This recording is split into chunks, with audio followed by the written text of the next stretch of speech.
वक्त की भी अपनी एक जुबान होती है और सुंदरपुर की घड़ियों में वो जुबान अब खामोश हो चुकी थी। पूस की वो रात किसी आम रात जैसी नहीं थी।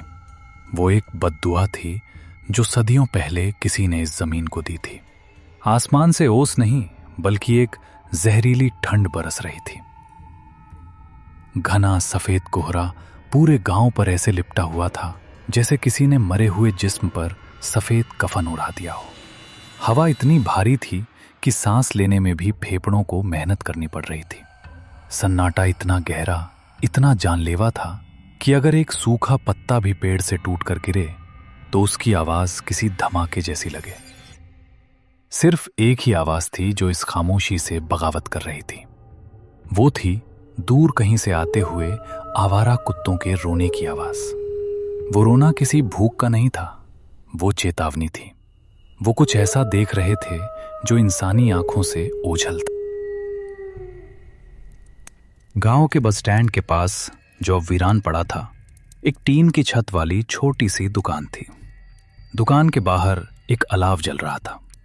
लकड़ियां चटक रही थीं और लपटें हवा के झोंकों से इधर उधर नाच रही थीं। अलाव के चारों तरफ लोग बैठे थे, लेकिन फिर भी उनके हाथ कांप रहे थे। ये कंपकपी ठंड की वजह से कम और खौफ की वजह से ज्यादा थी। काका, क्या आपको लगता है लखा जिंदा होगा? जिंदा? बिरजू बेटा, मौत सिर्फ वो नहीं होती जब सांस रुक जाए। मौत वो भी होती है जब रूह जिस्म छोड़ दे पर जिस्म चलता रहे। लखा कल रात अपनी गाय ढूंढने गया था ना। मैंने कहा था, लखा, अगर तू उस सरहद के पार गया तो वापस सिर्फ तेरा नाम आएगा, तू नहीं। अपशकुन, देखो आग भी चाय नहीं पी रही आज। काका, आपको पता है ना आज क्या है? आज अमावस है। मेरी दादी कहती थी कि जब चांद आसमान से गायब होता है तो सिंगा हवेली की मालकिन, वो नर्तकी चंद्रमुखी, अपनी नींद से जागती है। आज की रात हवा का रुख हवेली से गांव की तरफ होता है। सुना है आज भी वो अपनी टूटी हुई पायल पहनती है। अरे बस करो दीनू भाई, क्यों डरा रहे हो? हम सब जानते हैं वहां क्या होता है, लेकिन वो हवेली अब खंडहर है। वहां कोई नहीं रहता, सिर्फ चमगादड़ और सांप है वहां। सांप? रघु, सांप सिर्फ काटते हैं, जान लेते हैं, लेकिन वो हवेली, वो जान नहीं लेती, वो यादों को पी जाती है। तुम्हें याद नहीं, 10 साल पहले वो इंस्पेक्टर आया था, कहता था मैं भूतों को गिरफ्तार करूंगा। अगली सुबह वो इंस्पेक्टर हवेली के आंगन में बैठकर हवा में सितार बजा रहा था। पागल हो गया था वो। आज भी पागल खाने में दीवारें खुरचता है। तभी एक आवाज ने सबका ध्यान खींचा। दूर से आती हुई किसी गाड़ी के इंजन की आवाज, और फिर एक अजीब सा हॉर्न। कोहरे की दीवार को चीरती हुई 2 पीली हेडलाइट्स उनकी तरफ बढ़ रही। इतनी रात को कौन पागल है जो अमावस की रात सुंदरपुर आ रहा है? वो एक खटारा ऑटो रिक्शा था जो शहर के रेलवे स्टेशन से आ रहा था। रास्ता उबड़ खाबड़ था और हर गड्ढे पर ऑटो ऐसे उछलता था जैसे उसके पुर्जे बिखर जाएंगे। ऑटो के अंदर 2 नौजवान बैठे थे, विक्रम और सुमित। दोनों की उम्र करीब 28-30 साल रही होगी। शहर के महंगे कपड़े पहने थे जो इस देहाती माहौल में अजीब लग रहे थे। विक्रम खिड़की से बाहर देख रहा था। बाहर सिवाय अंधेरे और कोहरे के कुछ नहीं था।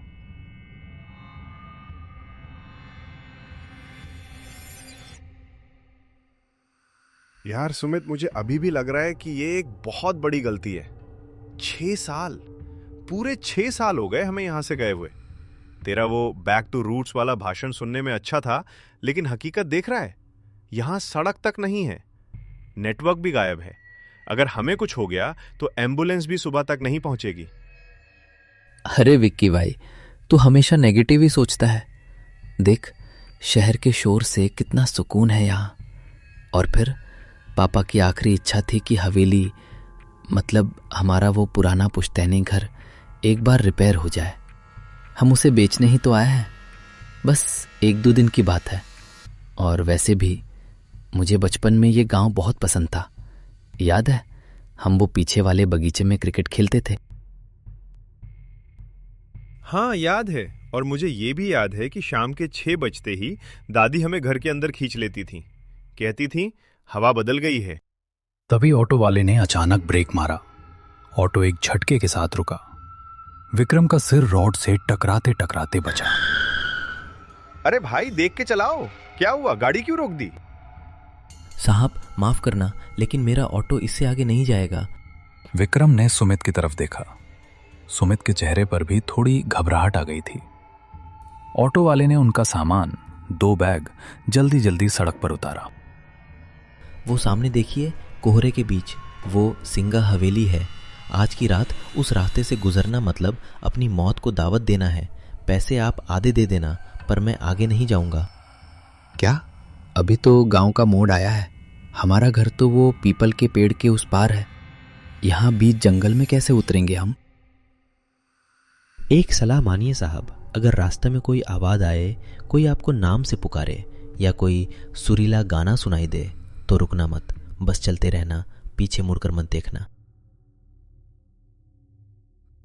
इससे पहले कि विक्रम कुछ और पूछता, ऑटो वाले ने किक मारी। ऑटो घर घर आया और फिर इतनी तेजी से यूटर्न लेकर भागा जैसे उसके पीछे कोई शैतान पड़ा हो।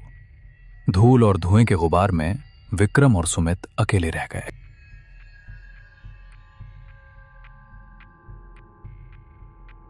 अब सिर्फ उनके कदमों की आवाज थी। दोनों दोस्त अपने अपने बैग टांगे आगे बढ़ रहे थे। कोहरा इतना घना था कि हवा में एक अजीब सी गंध थी, जैसे पुराने बंद कमरे की बासी हवा और रात की रानी के फूलों की बहुत तेज नशीली महक। वो ऑटो वाला कुछ ज्यादा ही ड्रामा कर रहा था ना? वैसे तुझे वो बचपन की कहानी याद है जो काका सुनाते थे कि उस हवेली में एक तवायफ रहती थी, चंद्रमुखी, जो अपने प्रेमी के इंतजार में गाते गाते मर गई। सुमित चुप रहे, तुझे पता है ना मुझे इन सब बातों से नफरत है। कहानियां सिर्फ बच्चों को डराने के लिए होती हैं ताकि वो जल्दी सो जाएं। अचानक हवा रुकी, पेड़ों के पत्ते हिलना बंद हो गए। सन्नाटा इतना गहरा हो गया कि उनके कानों में सीटी बजने लगी। तभी सुमित रुका।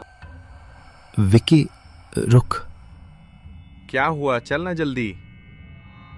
तूने सुना? क्या? किसी के चलने की आवाज थी। कोई हमारे पीछे चल रहा था, बिल्कुल हमारे कदमों के साथ। कोई नहीं है सुमित, ये सिर्फ तेरा वहम है, और ये सूखे पत्ते हैं, हवा से उड़ रहे होंगे।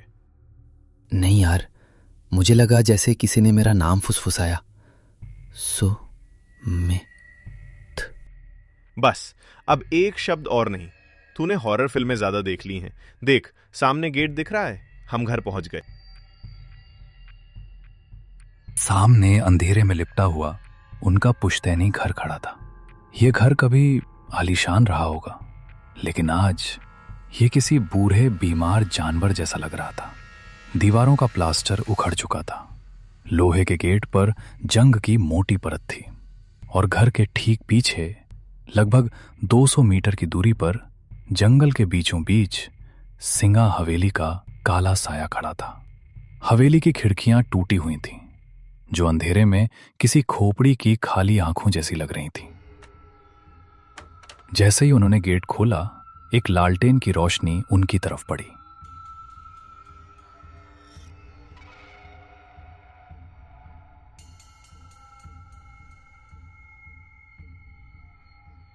सामने उनका पुश्तैनी घर अंधेरे में किसी सोए हुए दैत्य की तरह खड़ा था।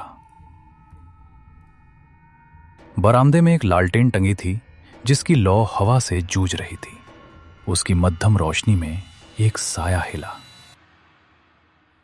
कौन है वहां? मेरे पास लाठी है, चले जाओ यहां से। काका शांत हो जाइए, मैं हूं विक्रम, और ये सुमित है। छोटी मालिक, विक्रम बेटा, हे भगवान। हरिया काका, जो विक्रम को बचपन में अपने कंधों पर घुमाया करते थे, आज उन्हें पहचान नहीं पाए। उनकी उम्र 60 के पार थी, लेकिन आज रात वो 80 साल के लग रहे थे। चेहरे पर झुर्रियां गहरी थीं और आंखों में ऐसा डर था जो सिर्फ मौत को करीब से देखने पर आता है। तुम लोग इतनी रात को? मैंने खत में साफ साफ लिखा था सूरज ढलने से पहले आ जाना। तुम लोगों को अंदाजा भी है कि तुम किस वक्त इस घर की दहलीज पर खड़े हो? अरे काका रिलैक्स कीजिए, ट्रेन लेट थी, फिर ऑटो वाले ने नखरे किए, अब हम आ गए हैं ना। चलिए अंदर चलिए, बाहर बहुत ठंड है। ठंड नहीं है सुमित, ये उसकी सांसें हैं। जल्दी जल्दी अंदर चलो, और खबरदार पीछे मुड़कर मत देखना, चाहे कोई भी आवाज आए।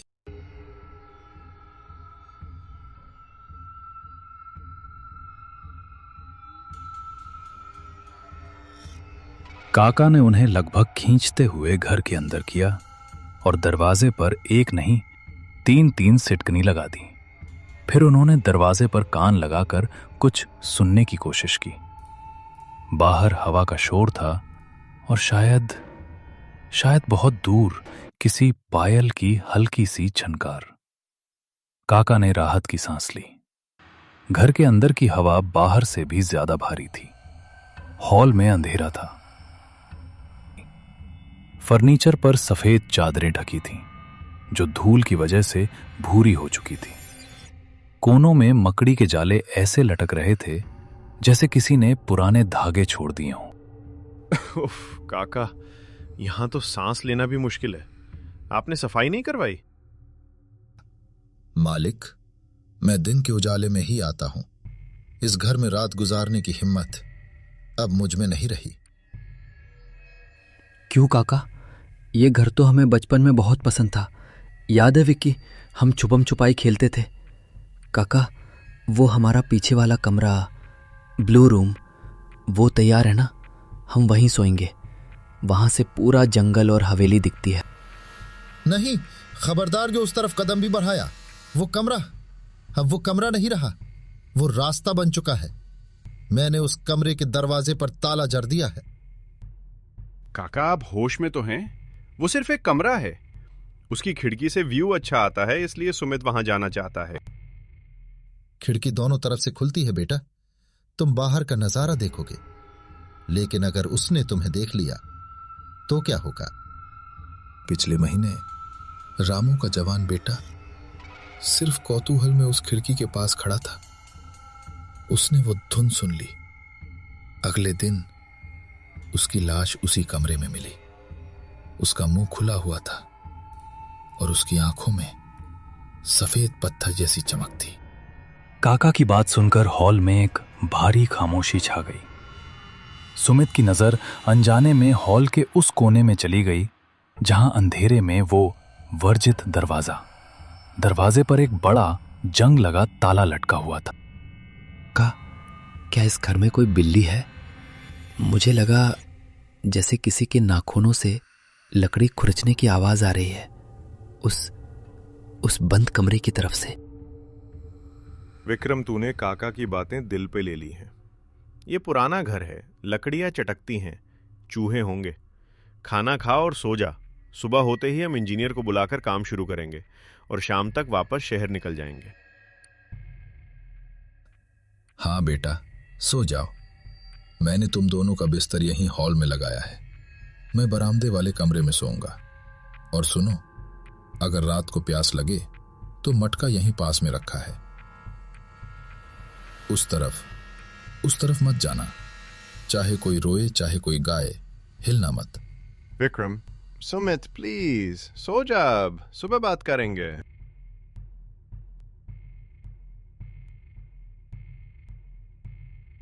रात गहरी हो चुकी थी। विक्रम अपनी थकान की वजह से तुरंत सो गया। उसकी खर्राटों की हल्की आवाज हॉल में गूंज रही थी। लेकिन सुमित अपनी रजाई में लेटा छत को घूर रहा था। उसकी आंखों में नींद का नामो निशान नहीं था। उसे एक अजीब सी बेचैनी हो रही थी, जैसे उसके शरीर के अंदर चींटियां रेंग रही हों। वो बार बार करवट बदल रहा था। उसकी नजरें न चाहते हुए भी अंधेरे में उस ताले वाले दरवाजे पर जाकर टिक जाती थीं। तभी हवा का रुख बदला। वो आवाज, वो धुन शुरू हो गई। पहले बहुत धीमी, जैसे कोई कान में फुसफुसा रहा हो, फिर थोड़ी तेज। ये कोई साधारण संगीत नहीं था। सुमित, इतने साल कहाँ थे तुम? मेरी धुन अधूरी है, आओ इसे पूरा कर दो। नहीं, ये वहम है। विक्रम, विक्रम उठो। सुमित ने हाथ हिलाने की कोशिश की, लेकिन उसका हाथ जंग गया था। उसे लगा जैसे उसका शरीर अब उसका नहीं रहा। उसकी उंगलियां अपने आप रजाई हटाने लगीं। उसके पैर उसकी मर्जी के खिलाफ जमीन पर उतर गए। सुमित बिस्तर से खड़ा हो गया। उसकी चाल अब इंसानों वाली नहीं थी। वो किसी कटी हुई पतंग की तरह हवा के बहाव में बहता हुआ उस बंद दरवाजे की तरफ बढ़ने लगा। उसकी आंखों की पुतलियां गायब हो चुकी थीं। सिर्फ सफेदी बची थी। उसके चेहरे पर एक अजीब सी शांति भरी मुस्कान थी। वो दरवाजे के पास पहुंचा। उसने अपना हाथ उस जंग लगे ताले पर रखा। ताला, जो लोहे का था, सुमित के छूते ही बर्फ जैसा ठंडा हो गया। बिना चाबी के सिर्फ छूने भर से ताला खुल गया। जंजीरें जमीन पर गिर गईं। आवाज से विक्रम की नींद में खलल पड़ा। उसने करवट बदली। सुमित, रात के करीब 2 बज रहे थे। हॉल में अचानक तापमान गिर गया था। इतनी ठंड थी कि सांस भी धुएं की तरह बाहर निकल रही थी। इतनी ठंड क्यों है? काका, खिड़की खुली रह गई क्या? विक्रम, जो थका हुआ था और गहरी नींद में था, एक अजीब सी सिहरन से जाग गया। उसे लगा जैसे किसी ने उसके चेहरे पर बर्फ का ठंडा हाथ रख दिया हो। विक्रम ने अपनी रजाई कसने की कोशिश की। उसकी आंख खुली। बगल का बिस्तर खाली था। सुमित वहां नहीं था। सुमित, पानी पी रहे क्या? विक्रम उठ बैठा। हॉल में गहरा अंधेरा था।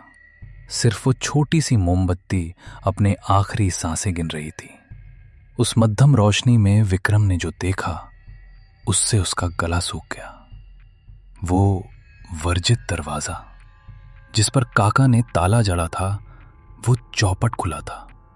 ताला और लोहे की जंजीरें जमीन पर ऐसे पड़ी थीं जैसे सांप ने अपनी केचुली छोड़ दी हो। उस खुले दरवाजे के उस पार घना काला अंधेरा था और हवा की डरावनी साएं साएं आ रही थी। सुमित, मजाक मत कर यार, बाहर आ जा। लेकिन जवाब में सिर्फ हवा की सीटी सुनाई दी। रोशनी की एक पतली लकीर उस खुले कमरे के अंदर गई। कमरा खाली था। विक्रम दौड़कर खिड़की के पास गया। उसने बाहर झांका। बाहर कोहरे की एक मोटी चादर थी, लेकिन उस सफेदी के बीच उसे एक धुंधली सी परछाई दिखाई दी। कोई था जो घर से दूर जंगल के रास्ते उस पुरानी सिंगा हवेली की तरफ बढ़ रहा था। सुमित! विक्रम चिल्लाया। उसने एक पल भी नहीं सोचा। वो खिड़की से ही कूद गया। नीचे झाड़ियां थीं। कांटों ने उसके पायजामे को फाड़ दिया। पैरों में खरोंचें आईं, लेकिन विक्रम को दर्द महसूस नहीं हो रहा था। उसके दिमाग में बस एक ही चीज थी, अपने दोस्त को रोकना। कोहरा इतना घना था कि 10 कदम आगे देख पाना भी मुश्किल था। विक्रम सुमित के पैरों के निशान ढूंढ रहा था। गीली मिट्टी पर नंगे पैरों के निशान थे, लेकिन सुमित, या वो चीज जो सुमित के शरीर में थी, वो रुक नहीं रही थी। सुमित की चाल अजीब थी। वो चल नहीं रहा था। वो जैसे हवा में तैर रहा था। उसके हाथ शरीर के बगल में बेजान लटके थे और सिर एक तरफ झुका हुआ था। जंगल विक्रम को रोकने की कोशिश कर रहा था। विक्रम का दिल जोर जोर से धड़क रहा था। तभी उसकी टॉर्च की रोशनी सामने पड़ी। विक्रम सिंगा हवेली के मुख्य द्वार के पास पहुंच चुका था। हवेली का गेट लोहे का बना था। सुमित गेट के ठीक सामने खड़ा था। उसका चेहरा गेट की तरफ था, विक्रम की तरफ पीठ। सुमित रुक जा भाई, वहां आगे खाई है, गिर जाएगा। पागल हो गया है क्या? मैंने कितनी आवाजें दी, सुनता क्यों नहीं? आ गए तुम? इतनी देर क्यों कर दी? महफिल सज चुकी है, बस साज की कमी है। सुमित, ये कैसी आवाज है? चल घर चल, काका ठीक कह रहे थे, यहां कुछ गड़बड़ है। घर? ये हवेली ही अब मेरा घर है। वो मुझे बुला रही है। मेरी उंगलियां वो सितार बजाने के लिए तड़प रही हैं। बकवास बंद कर, तुझे डॉक्टर की जरूरत है। सुमित ने एक झटके में विक्रम को ऐसे फेंक दिया जैसे वो कोई कागज का टुकड़ा हो। विक्रम 10 फीट दूर जा गिरा। विक्रम ने देखा कि हवेली का वो भारी भरकम जंग लगा गेट अपने आप खुलने लगा। मेरा इंतजार खत्म हुआ। सुमित ने हवेली के अंदर कदम रखा। अंधेरे ने उसे निगल लिया। विक्रम गेट की तरफ दौड़ा, लेकिन जैसे ही विक्रम गेट के पास पहुंचा, गेट एक तेज धमाके के साथ उसके मुंह पर बंद हो गया। विक्रम ने गेट को पीटना शुरू कर दिया। खोलो सुमित, बाहर आ, खोलो इसे। लेकिन गेट टस से मस नहीं हुआ और तभी हवेली के अंदर से रोशनी जल उठी। विक्रम पागलों की तरह हवेली के उस लोहे के गेट को पीट रहा था। अंदर सुमित गायब हो चुका था और बाहर विक्रम अपनी सांसों से लड़ रहा था। हवेली के अंदर से अब वो धुंध इतनी तेज हो चुकी थी कि जमीन भी कांप रही। सुमित, बाहर आ, भगवान के लिए दरवाजा खोलो, कोई है? खोलो इसे। तभी बिजली कड़की। विक्रम ने देखा कि हवेली की बाईं तरफ एक पुरानी खिड़की की जाली टूटी हुई थी। वो जमीन से थोड़ी ऊंचाई पर थी और उसके नीचे एक सूखे पेड़ की डाल लटक रही थी। विक्रम दौड़ा। उसने पेड़ की खुरदरी छाल को पकड़ा और ऊपर चढ़ने लगा। अंदर से सड़े हुए फूलों और पुराने इत्र की इतनी तेज बदबू आई कि विक्रम का सिर चकरा गया और अंधेरे में अंदर कूद गया। विक्रम अब हवेली के अंदर था। बाहर की ठंड यहां गायब थी। यहां एक अजीब सी चिपचिपी गर्मी थी। दीवारों पर बड़े बड़े तैल चित्र टंगे थे, लेकिन उन चित्रों के चेहरे खुरच दिए हुए थे। विक्रम रोशनी की तरफ बढ़ा जो मुख्य हॉल से आ रही थी। जैसे ही वो हॉल के दरवाजे पर पहुंचा, उसके पैरों तले जमीन खिसक गई। फर्श पर बेशकीमती कश्मीरी कालीन बिछा था और वहां महफिल सजी थी। हॉल के किनारों पर लोग बैठे थे। वो बिल्कुल शांत थे। उनमें से एक को विक्रम ने पहचान लिया। वो रघु था, गांव का वो लड़का जो पिछले हफ्ते गायब हुआ था। रघु, तुम यहां हो? चलो भागो यहां से। रघु का चेहरा इंसान का नहीं था। उसकी त्वचा स्लेटी रंग की हो चुकी थी। उसकी आंखें पथरा गई थीं। वो पत्थर की मूर्ति बन चुका था। विक्रम दौड़कर रघु के पास गया। विक्रम ने पीछे देखा। बाकी लोग भी, सब के सब पत्थर बन चुके थे। ये वो बदकिस्मत लोग थे जिन्होंने वो धुन सुनी थी। हवेली ने उन्हें मारा नहीं था, उन्हें अपना दर्शक बना लिया था, हमेशा के लिए। तभी विक्रम की नजर हॉल के बीचों बीच गई। वहां हवा में जमीन से 5 फीट ऊपर एक लाल रंग का सितार तैर रहा था। उस सितार के तार अपने आप हिल रहे थे। कोई अदृश्य उंगलियां उसे बजा रही थी और उस सितार के ठीक नीचे सुमित खड़ा था। सुमित का शरीर हवा में थोड़ा ऊपर उठ रहा था। उसका हाथ धीरे धीरे उस सितार की तरफ बढ़ रहा था। जैसे ही वो उसे छुएगा, उसका भी वही हाल होगा जो रघु का हुआ। कितनी सुंदर है ये मेरे हाथ। मेरे हाथ इसे छूना चाहते हैं। सुमित नहीं, पीछे हट, वो साज नहीं, वो मौत है। विक्रम सुमित की तरफ दौड़ा, लेकिन जैसे ही उसने हॉल के बीच वाले हिस्से में कदम रखा, एक अदृश्य दीवार ने उसे टक्कर मारी। विक्रम गिर पड़ा। हवा में एक गूंजती हुई क्रोधित औरत की आवाज आई। खामोश, मेरी महफिल में शोर मचाने की जरूरत कैसे हुई? ये मेरा नया साजिंदा है। बरसों पहले उन्होंने मेरे हाथ काट दिए थे ताकि मैं बजा न सकूं। कहा था तेरी कला सिर्फ हमारे लिए है। जब उन्होंने मुझे मारा तो मैंने कसम खाई थी, अब मैं खुद नहीं बजाती, मैं दूसरों के हाथों से बजाती हूं। और जब वो बजाकर थक जाते हैं तो मैं उन्हें अपनी कला बना लेती हूं, पत्थर की मूरत। नहीं, मैं सुमित को पत्थर नहीं बनने दूंगा। मुझे इस आवाज को रोकना होगा, मुझे इस साज को तोड़ना होगा। विक्रम ने इधर उधर देखा। हॉल की छत बहुत ऊंची थी और ठीक उस तैरते हुए सितार के ऊपर एक विशाल लोहे का झूमर लटक रहा था। उसकी रस्सी पुरानी थी और दीवार के कोने में एक खूंटी से बंधी थी। वक्त बहुत कम था। सुमित, मैं तुझे कुछ नहीं होने दूंगा। विक्रम ने इधर उधर देखा।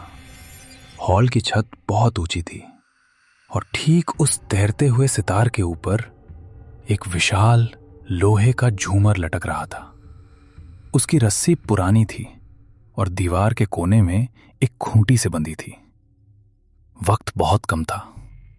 विक्रम ने पास पड़ी एक पीतल की भारी मूर्ति उठाई।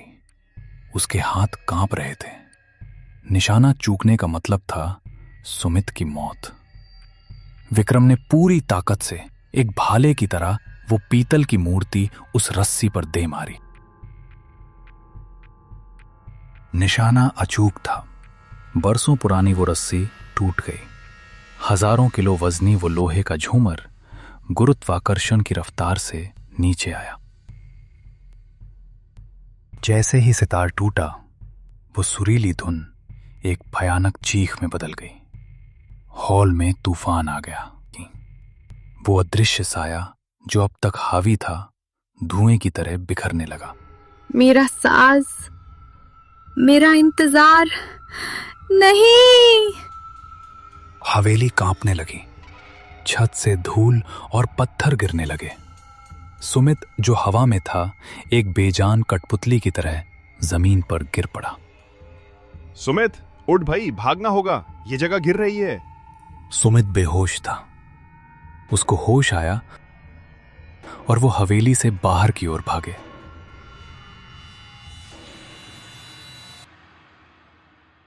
जैसे ही वो बाहर आए, धूल का एक विशाल गुबार उठा और फिर सब कुछ शांत हो गया। विक्रम और सुमित वहां से भागते हुए जंगल से घर की तरफ भागे।